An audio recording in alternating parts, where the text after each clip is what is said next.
Welcome back to my channel Mampi Debashis lifestyle. তো আবার একটা ব্লগ নিয়ে চলে এসেছি। তোমরা সবাই কেমন আছো? আশা করি ভালো আছো, আর আমি খুব ভালো আছি। তো আমার মেয়েটা এখন ঘুমোচ্ছে, তাই বলে একটা ব্লগ ভিডিও বানিয়ে নিই। তো মেয়েটা জেগে থাকলে তো হয় না। তো আমি খাওয়া দাওয়া করে খাওয়া বাসন ধুয়ে আর এসে দেখি না মেয়েটা উঠে গেছে। তো আবার ওকে ঘুম পাড়িয়ে দিলাম। তো চলো আজকের একটা জিনিস তোমাদের সাথে শেয়ার করি, শেয়ার না করে পারছিলাম না। তো তোমরাও তো আমার একটা পরিবার হয়ে গেছো না, তো তোমাদেরকে সেই জন্য শেয়ার করি।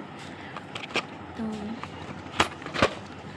আমি এই জিনিসটা ক্যামেরাতে ঠিক আসছে কিনা জানি না, প্রোটিন এক্স। তো এটা আমি অর্ডার দিয়েছিলাম, একটা মেডিকেলে অর্ডার দিয়েছিলাম। তো এটার দাম আছে 675 টাকা। দেখো, বুঝতে পারছো না তোমরা? তো যাই হোক, 675 টাকা আমার দিলে এখানে লেখা আছে 640 টাকা নিয়েছে। ঠিক আছে, 640 টাকা নিয়েছে। ঠিক আছে, আর এখানে দামটাও তোমাদেরকে দেখাচ্ছি।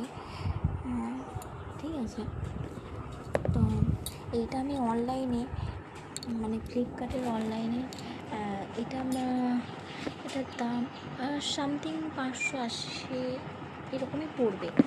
তা 400 দাম, আর 750 দাম ওই 620 টাকা এরকমই। তো আমি তো ভাবছি ফ্লিপকার্ট থেকে এবার নেব, কিন্তু ফ্লিপকার্টে একটা নতুন নিয়ম করেছে। ফ্লিপকার্টে ক্যাশ অন ডেলিভারি হচ্ছে না বলতে আমি বুঝতে পারছি না, এটা নতুন নিয়ম চালু করেছে নাকি আমার ফোনের প্রবলেম হচ্ছে, আমি সেটা জানি না। তো তোমাদের যদি জানা হয়ে থাকে তো আমাকে অবশ্যই জানাবে। 25 টাকা অ্যাডভান্স দিতে বলছে। তারপরে আমার তো ফোনপে গুগল পে কিছুই নেই, সেই জন্য আমার হচ্ছে না। আমার হাজব্যান্ড বাইরে থাকে শিলিগুড়ি, তো ও আসলে ওকে বলবো কী ব্যাপার, কী প্রবলেম। তো এই হচ্ছে ব্যাপার।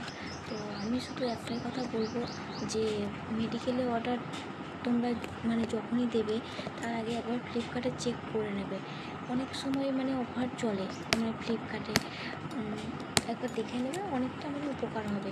আমি তো ভাবছি যে এবারে ফ্লিপকার্ট থেকেই নেব, কারণ এটা 400, দামটাও বেশি পড়েছে। আমি 750 নিতে গেলে আমার এত দাম তাও পড়তো না। আমার এটাই বলার বক্তব্য।